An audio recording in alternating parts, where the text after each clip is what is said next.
राहगुजर ड्रामे में आयमा, जिसकी सच्चाई वजी के सामने आने ही वाली थी, लेकिन आयमा ने इस दफ़ा भी अपनी चालाकी के साथ सारा गेम पलट दिया।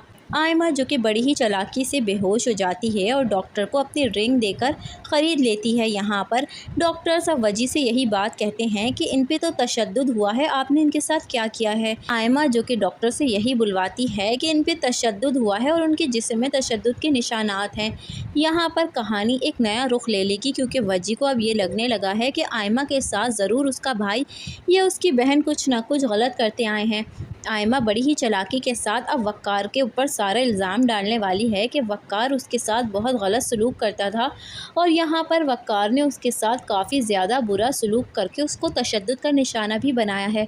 वजी, जिसके सामने हकीकत आ ही जाती अगर आयमा ये सब ड्रामे न करती। आयमा, जिसकी किस्मत अच्छी थी कि एक दफ़ा फिर से वो वजी को बेवकूफ़ बनाने में कामयाब हो जाती है, क्योंकि वजी अब आयमा पर शक करने लगा था और हकीकत जानने की कोशिश भी कर रहा था। फ़ेमिना से यही बात कहता है कि तुम आखिर मुझे सच क्यों नहीं बता रही कि आखिर इन सब के पीछे क्या राज छुपा है, सच बताओ।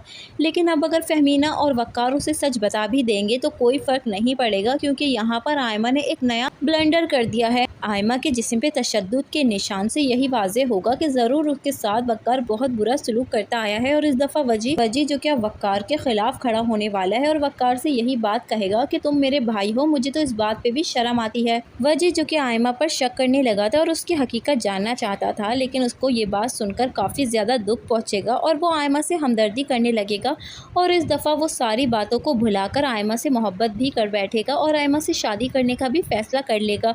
चाहे अब सारी दुनिया ही आयमा के ख़िलाफ़ आकर क्यों ना खड़े हो जाए, लेकिन अब वजी की आंखों में इस तरह से आयमा पट्टी बांध देगी कि उसे खोलना अब किसी के बस की बात नहीं होगी। दूसरी तरफ हम देखेंगे रोशनी, जो कि अब ऑफिस जाना शुरू कर देगी। वक़्कार, जो कि सारी इन्फॉर्मेशन रखेगा रोशनी की और बार बार उसके रास्ते में आने की कोशिश करेगा और उससे रोककर बार बार उसे अपनी तरफ मतवज्जा करेगा कि उसकी ज़िंदगी में रोशनी के सिवा कोई ना था ना है और ना ही उसे रोशनी के अलावा किसी से मोहब्बत हो सकती है। जो भी कुछ माजी में हुआ वो सिर्फ़ और सिर्फ एक धोखा था और एक गलती थी। लेकिन आयमा का खेल बहुत जल्द ख़त्म होने वाला है। आयमा चाहे लाख बेवकूफ़ बना ले वजी को, वजी तो उसके काबू में आ गया, लेकिन ये ज़िंदगी उसके हाथ से निकलती जा रही है। उसकी ज़िंदगी अब कुछ ही दिनों की बाकी रहेगी, क्योंकि वो एक बड़ी बीमारी में मुब्तला हो जाएगी।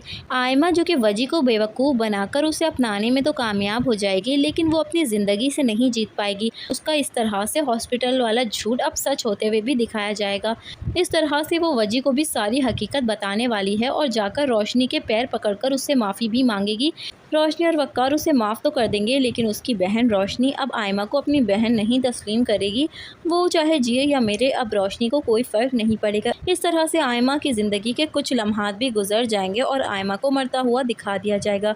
आपको अगर हमारा रिव्यू और प्रेडिक्शन अच्छे लगते हैं तो हमारे चैनल को सब्सक्राइब करके वीडियो को लाइक कीजिए।